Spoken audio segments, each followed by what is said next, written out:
एक गांव में एक किसान रहता था जिसका जीवन साधारण था, लेकिन उसकी जिंदगी में एक उलझन भी थी। उसकी दो पत्नियां थीं और दोनों से उसे एक एक बेटा था। दोनों बेटों की शादी हो चुकी थी और किसान को लगा कि अब उसकी जिंदगी स्थिर और सुखी हो गई है। लेकिन समय ने उसे एक नई चुनौती दी, जब उसके छोटे बेटे की तबीयत अचानक बिगड़ने लगी। बड़े भाई ने अपने छोटे भाई का इलाज करवाने की पूरी कोशिश की। उसने गांव के आसपास के वैद्यों से परामर्श लिया, लेकिन छोटे भाई की तबीयत में कोई सुधार नहीं हुआ। धीरे धीरे खर्च बढ़ता गया और छोटे भाई की हालत और भी बिगड़ती चली गई। बड़े भाई के मन में चिंता ने धीरे धीरे एक कड़वाहट का रूप ले लिया। एक दिन बड़े भाई ने अपनी पत्नी से सलाह मशविरा किया। उसने कहा, यदि छोटा भाई मर जाए तो हमें उसके इलाज के लिए और पैसा खर्च नहीं करना पड़ेगा। उसकी पत्नी, जो उसकी सोच में सहभागी हो गई थी, ने एक भयानक सुझाव दिया। क्यों न किसी वैद्य से बात करके उसे जहर दे दिया जाए। किसी को शक भी नहीं होगा और उसकी मौत को बीमारी के कारण माना जाएगा। बड़े भाई ने अपनी पत्नी की बात मान ली और एक वैद्य से संपर्क किया। उसने वैद्य से कहा, जो भी तुम्हारी फीस होगी मैं देने को तैयार हूं। बस मेरे छोटे भाई को ऐसा जहर दे दो जिससे उसकी मृत्यु हो जाए। लालच और निर्दयता से भरे वैद्य ने इस नृशंस प्रस्ताव को स्वीकार कर लिया और छोटे भाई को जहर दे दिया।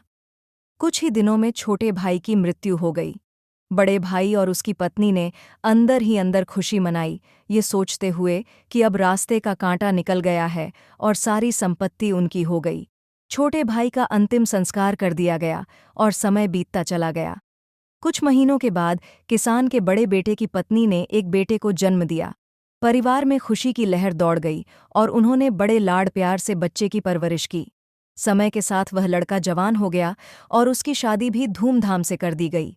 लेकिन खुशी के ये दिन अधिक समय तक नहीं टिक सके। शादी के कुछ समय बाद बड़े बेटे की तबीयत अचानक बिगड़ने लगी। उसके माता पिता ने उसके इलाज के लिए हर संभव कोशिश की। कई वैद्यों से परामर्श लिया गया और जो भी पैसा मांगा गया वे देने को तैयार थे। अपने बेटे की जान बचाने के लिए उन्होंने अपनी आधी संपत्ति तक बेच दी, लेकिन उसका स्वास्थ्य लगातार बिगड़ता गया। अब वह मौत के दरवाजे पर खड़ा था। शरीर इतना कमजोर हो चुका था कि उसकी हालत देखकर दिल दहल उठता था। एक दिन वह लड़का अपने चारपाई पर लेटा हुआ था और उसका पिता उसे दुख भरी नज़रों से देख रहा था। लड़के ने अचानक अपने पिता से कहा, भैया, अपना हिसाब पूरा हो गया है। अब बस कफन और लकड़ी का इंतजाम बाकी है, उसकी तैयारी कर लो। पिता ने सोचा कि उसका बेटा बीमारी के कारण बड़बड़ा रहा है और बोला, बेटा, मैं तेरा बाप हूँ, भाई नहीं। लड़के ने दुखी आवाज में कहा, पिताजी, मैं आपका वही भाई हूं जिसे आपने जहर देकर मरवा दिया था। जिस संपत्ति के लिए आपने मुझे मारा, वही अब मेरे इलाज में आधी बिक चुकी है। हमारा हिसाब बराबर हो गया है। ये सुनकर पिता का दिल टूट गया। वह फूट फूट कर रोने लगा और बोला, मेरा तो कुल नाश हो गया। जो मैंने किया वह सब मेरे सामने आ गया। पर तेरी पत्नी का क्या दोष है जो उसे इस बेचारी को जिंदा जलाया जाएगा? उस समय सती प्रथा चल रही थी, जिसमें पति की मृत्यु के बाद पत्नी को पति की चिता के साथ जला दिया जाता था। लड़के ने दुख भरी नज़रों से अपने पिता को देखा और कहा, पिताजी, वह वैद्य कहाँ है जिसने मुझे जहर खिलाया था? पिता ने उत्तर दिया, तुम्हारी मृत्यु के 3 साल बाद वह मर गया था। लड़के ने कड़वाहट से हंसते हुए कहा, वह दुष्ट वैद्य आज मेरी पत्नी के रूप में है। मेरे मरने पर उसे भी जिंदा जलाया जाएगा। कहते हैं परमेश्वर का न्याय अटल होता है। इस कहानी में उस न्याय की झलक मिलती है। जीवन में किए गए कर्मों का हिसाब किताब कहीं न कहीं सामने आ ही जाता है। कहानी के अंत में यही संदेश मिलता है कि जो बोओगे वही काटोगे।